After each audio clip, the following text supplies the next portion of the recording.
Hey y'all, if you don't mind, click subscribe, and if you like the video, and click the like button, and we appreciate every one of y'all. Hey y'all, Fat Man Outdoors.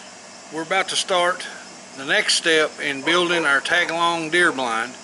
And as y'all know, we've been talking about this. We're making it out of some kind of a fiberglass container. I don't know exactly what it was made for. It's maybe some kind of culvert thing or a catch basin of some sort. I'm not sure. But anyway, we cut 2 doors in it, so it's easy to get in and out. All kinds of room. 2 people could get in this thing easily. What my intent is, I'm going to go around the circumference of the shooting window.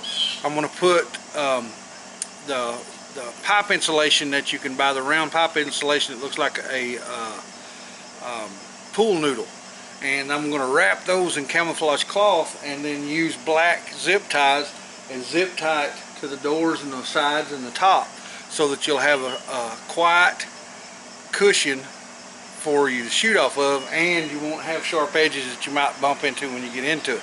But what we're going to do today is we're going to paint this whole thing, and what I'm going to do is I'm going to camouflage it. Now, you can do camouflaging in a lot of different ways. You can do the old military type. I've done that.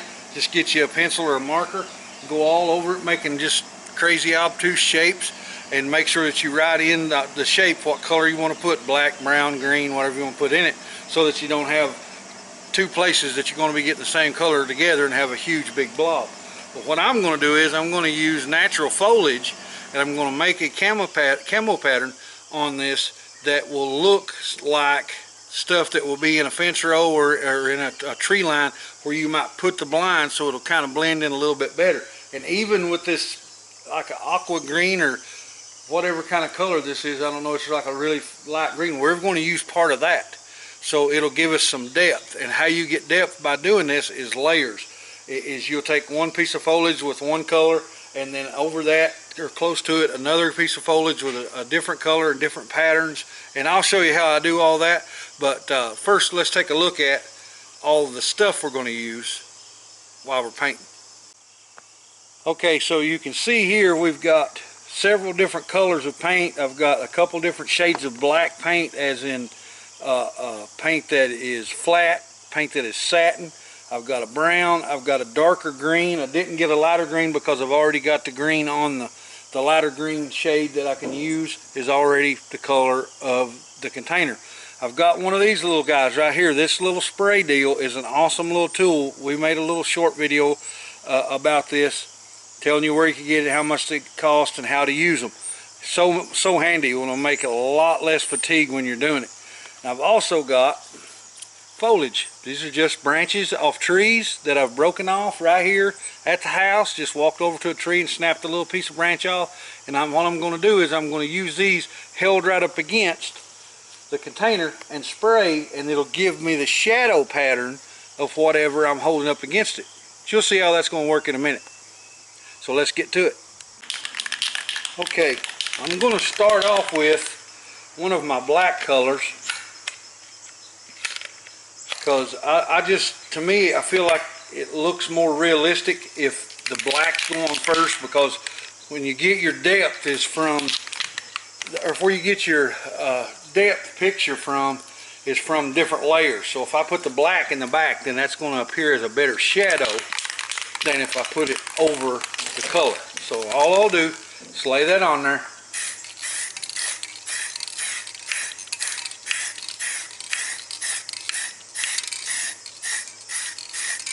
You want to hold it right down on whatever you're painting over, so that you don't just get a blob, you'll actually get an outline.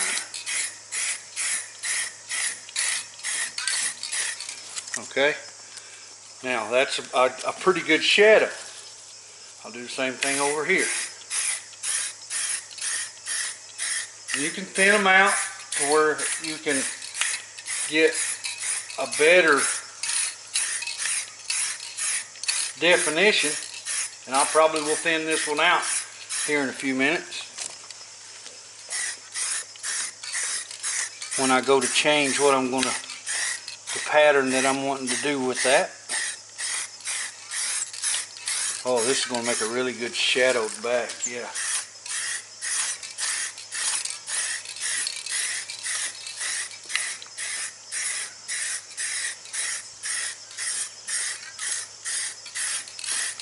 Alright, now what I'm going to do, and I didn't do this yet because I wanted to show you how I do it. Now I have like this little plant here, and what I'm going to do is every other one of the stems I'm going to pull off.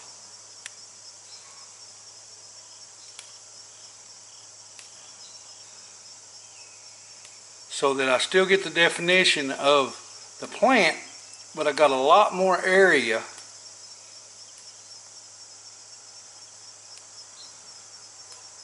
for the paint to land on what we're painting.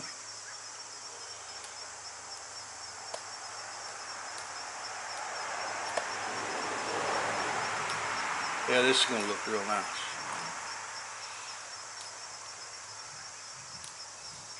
Okay, I'll probably just go ahead and break that one off. Okay, now you want to lay it right up against whatever it is that you're painting on. Probably, no, I'm going to leave that there. Put it right up against it, that way you get a much better look from what you're painting over. And I'm still doing the black, still doing my shadows.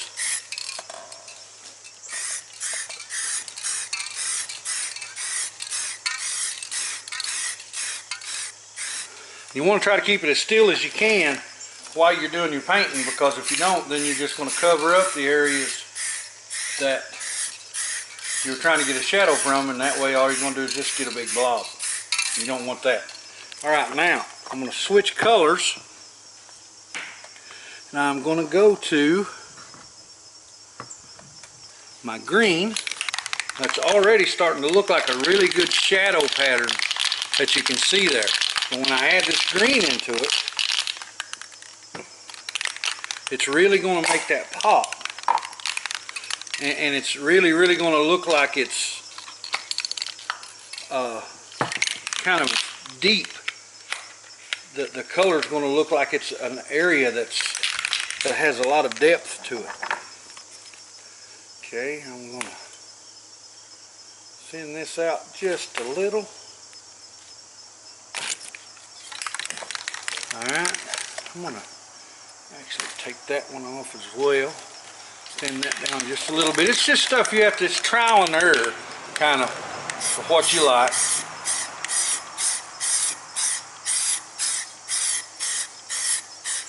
And you see a lot of guys that will do paint patterns like this on guns, on boats, and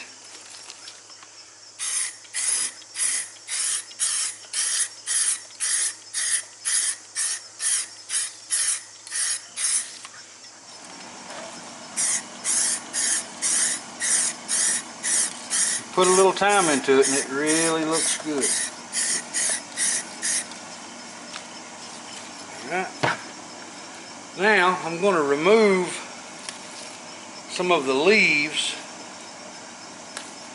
from this actual little branch here that I'm using.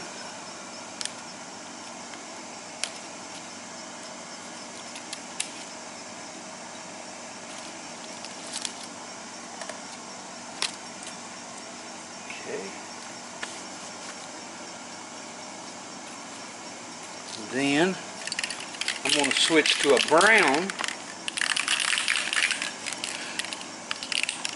and again you don't want to use high gloss stuff, because in nature not a whole lot of stuff shines up real good, so you want to be able to get a dull color, something that kind of, because in nature everything wants to absorb the light, not reflect it.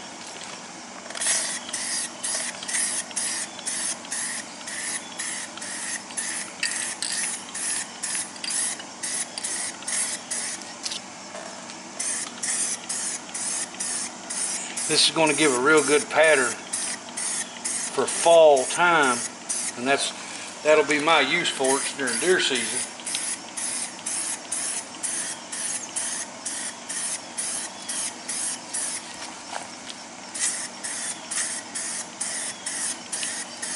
You don't got to go real crazy with it. say, it's the layers that's going to give you the depth. I'm actually going to pull up the first one we used. Do a few little spots here and there.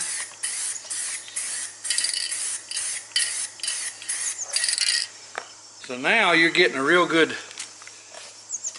look at how that's going to turn out, and how you can see that this would look pretty much like what you would expect to see in a fence row or in a tree line, where you would put your blind back into, and you want to kind of blend into the surroundings, because even in the deepest parts of fall, there's still going to be some stuff that's got a little green left in it. You don't want to go all with just browns and blacks or reds, but you do want to have the ability to do each of the some of the colors. And like I said, for me personally, I like to use 2 different shades of green.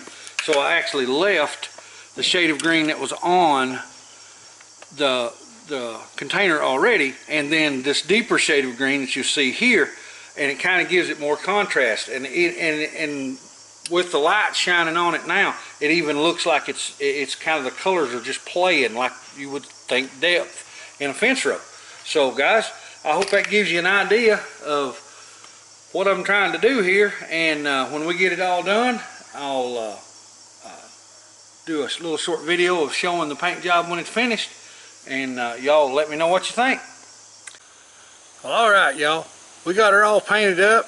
I used about half a can of green, about a can and a half of black, about a third of a can of dark brown, and 1 full can of regular, well, about 2/3 of the can of regular, just a satin. Well, I'll show it to you. Just that color right there. Satin brown boots. Weird paint color. But I think it turned out real well. So let's walk around and get a look at it.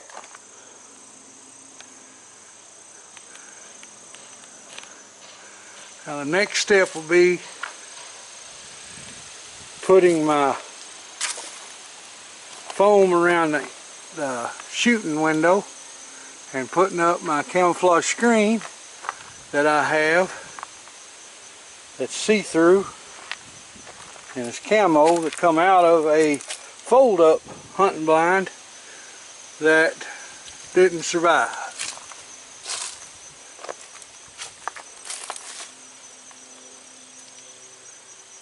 I think this thing turned out pretty doggone good, but considering what I've got in it, I don't have anything in the tank. The guy, like I said, that I used to work for gave it to me. I give like $5 for 4 hinges. The spray paint, some of it I already had here. I think I went to Walmart and bought $12 worth of spray paint. I'm going to salvage the screen and the fabric from the camo fold up hunting blind that didn't make it, and I'm probably going to use the outside of it. I'm going to turn it inside outers and put it on the inside of this because it's completely black, and I will adhere it to the tank on the inside.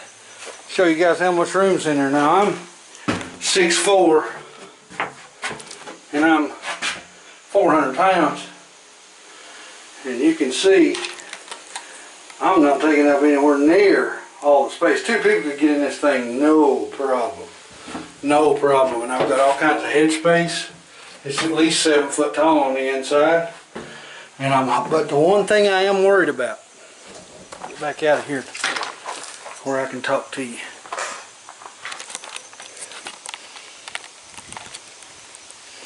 Now there is one small issue that I'm worried about, but I'm hoping that once I put that fabric in there that it'll kind of clear it up. You could hear, I'm sure on the video when I was talking in there and moving around, that it echoes pretty bad, and that's not good. So if that continues, I'll have to do something, maybe put some egg crate foam glued to the inside of it or something. I'm hoping I don't have to go do all that, because I don't want it to ring like that anytime we move. Now what I am going to do for the floor, we've got an old area rug here that my wife scrapped for a new one, that's like 8 by 11 feet, and I'm going to cut me a circle piece out of that, and I'm going to put it in the bottom of this so there won't be any movement if you have to move the chair sitting there around, or if you're moving your feet, or if you drop something accidentally, you won't get a big thump or a ring. So hopefully that'll all work out. But guys, I think right now where I'm at, I'm about, like I say, I salvaged some old plywood, and I already had some treated 2x here to build the bottom. I've got to go to the scrapyard and get some 2-inch metal tubing. I'm not sure what that's going to cost me. I'm going to build a T-tube to go under it to put axles in on each side, so I can put small wheels on the back and a tongue latch, a tongue hitch on the front, so I can hook it to old Greenie, and that way I can just take it and put it in the fence row, unhook from it, and that way every night when I come out it'd stay there. I don't have to worry about somebody stealing it or a limb falling on it and getting crushed or something, because that's what happened to my, I had a pretty nice fold-up blind. It was a little bit hard for me to get into because I have issues bending over, and it did cause me a little bit of trouble there. That's kind of why I like this. I can go right in this thing. The hole is 4.5 foot high once you open the doors, and it's 3.5 feet wide, so it's real easy to, or 3 feet wide anyway. It's real easy to get in and out of, and there's all kinds of room. And if a tree branch falls on this, unless it's the whole tree, it's not going to hurt it. But guys, I hope you liked this video. Nice little project I've started, and hope to see you in the next video. It's the Fat Man. I'm gone.